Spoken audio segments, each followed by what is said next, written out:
Oui.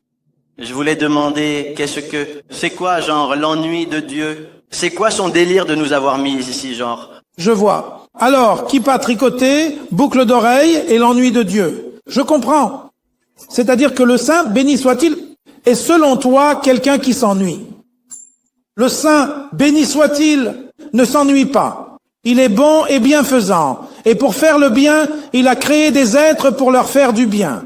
Seulement, que faire s'il y a des gens qui ne pensent pas que Dieu veut leur faire du bien? Ils s'ennuient, posent des questions ennuyeuses et pensent qu'ils s'ennuient. Ils s'ennuient tout simplement, alors ils ne savent pas quoi faire d'eux-mêmes. S'ils comprenaient que le Créateur veut leur faire du bien et leur a préparé un monde magnifique, car ce monde est magnifique, et ce n'est que la préparation au monde éternel qui est infiniment plus magnifique, ils comprendraient l'ampleur de la bonté de Dieu de faire du bien aux créatures alors qu'il ne leur doit absolument rien. C'est-à-dire que c'est un bienfait qui ne vient pas de l'ennui mais de la bonté. L'Éternel est bon envers tous et sa miséricorde s'étend sur toutes ses œuvres.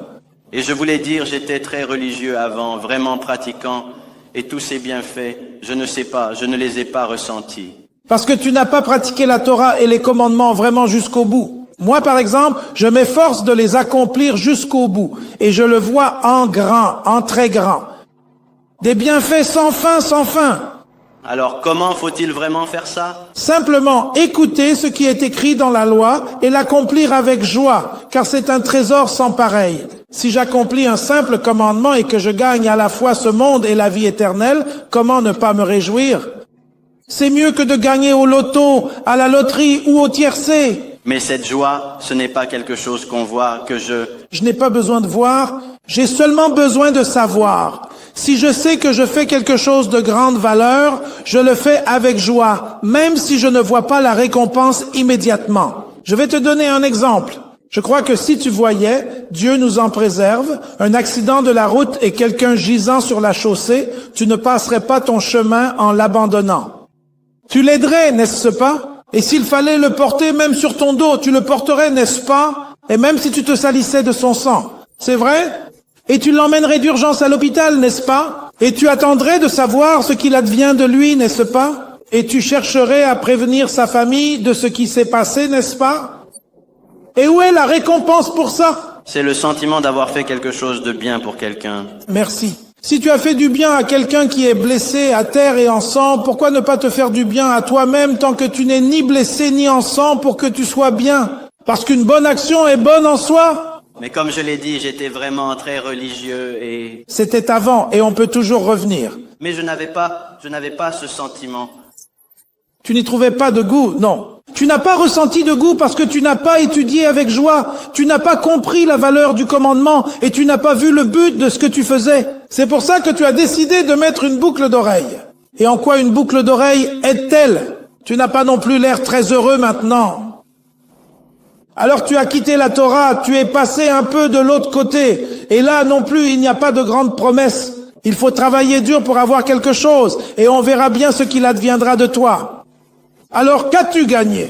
Car au final, si tu continues sur cette voie, après 120 ans, tu t'éteindras et tu n'auras plus rien en main. Mais si tu suis l'ancienne voie, même si dans ce monde tu quittes tout, tu pars d'ici avec un immense butin de Torah et de mitzvot, car l'homme est un être spirituel. Ton âme est éternelle et tu ne mourras pas, seul le corps sera jeté dans la poussière. Et quoi, tu te tiendras nu et dépouillé devant le Saint, béni soit-il? Tu lui diras, je me suis trompé?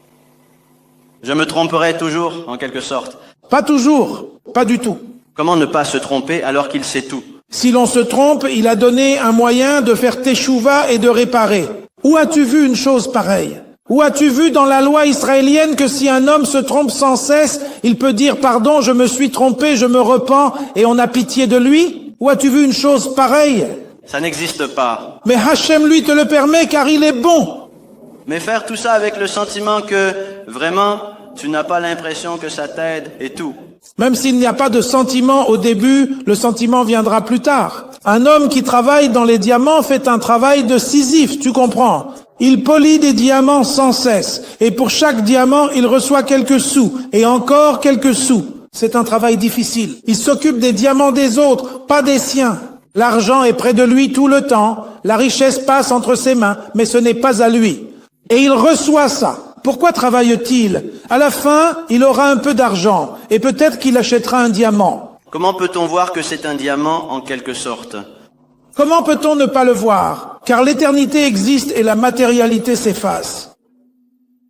Alors tout ce que tu investiras dans le matériel, tu le laisseras. Car tu as vu qu'on ne met pas l'appartement, l'argent et la voiture dans la tombe des morts, n'est-ce pas? Mais l'âme reste. Sinon, pourquoi prier pour l'élévation de l'âme et pourquoi dire le Kaddish? Et pourquoi faire la Shiva? Et pourquoi les 30 jours? Et pourquoi l'année? Et pas seulement chez nous, mais dans le monde entier, à cause de l'immortalité de l'âme. Merci beaucoup.